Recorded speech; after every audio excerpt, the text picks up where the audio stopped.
In this video, let us trace the path of a ray of light through a rectangular glass slab and experiment on refraction of a ray of light. For that, take a white sheet of paper and place it on a drawing board, and in its center, place a rectangular glass slab. Now take a pencil and draw its outline and then label the four vertices as PQRS in clockwise or anti-clockwise direction.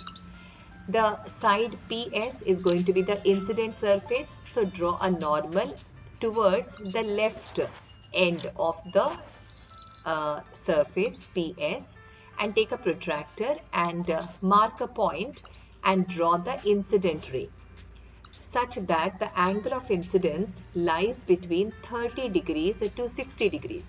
Angle of incidence should always be in the range of 30 to 60 degrees. Now place the glass slab back and take two ball pins and punch them perpendicular on the incident ray at a minimum distance of 5 cm. Now watch the foot of these two ball pins from the emergent surface, that means from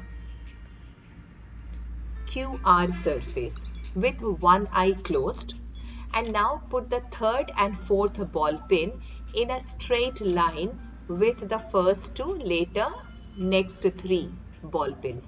Now the four ball pins must be in a straight line. That means you only should be able to see only one ball pin when they are in a straight line.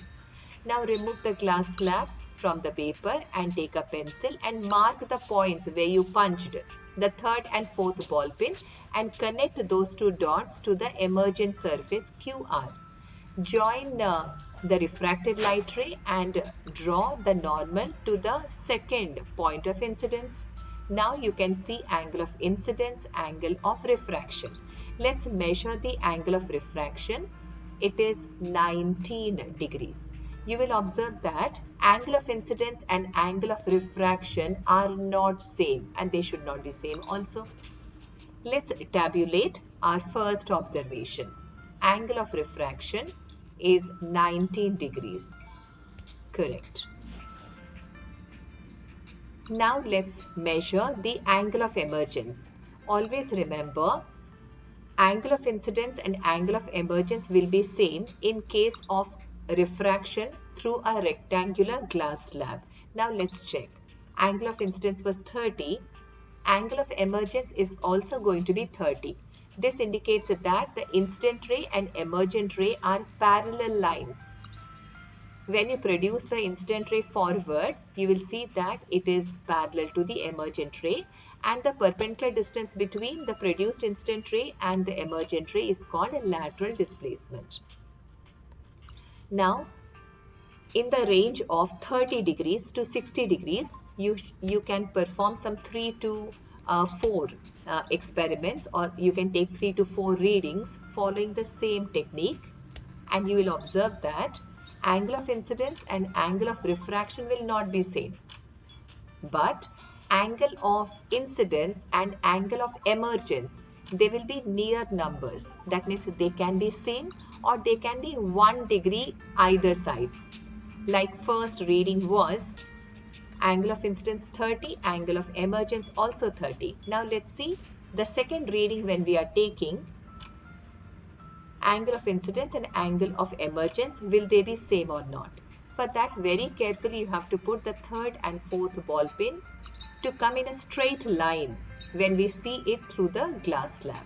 Now take out the glass slab and now draw the emergent ray and connect the 2 points of incidences to get the refracted ray and draw the second normal.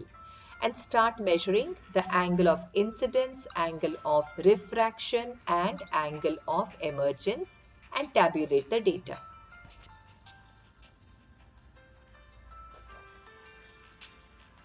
Now it is 25 degrees as angle of refraction. Let's check whether it's right or wrong. It's right. So angle of incidence and angle of refraction are not same, but this time angle of emergence, it is 41 degree. You can see the emergent ray is just 1 degree more. So its angle of incidence and angle of emergence are not same. See, they are not same. Let's retry. 41. This is what I read. Yeah. So angle of incidence and angle of emergence can be 1 degree. Like if angle of incidence is 40, angle of emergence can be 41 or 39. That is called laboratory error. That is allowed. And this is how we trace the path of a ray of light through rectangular glass slab.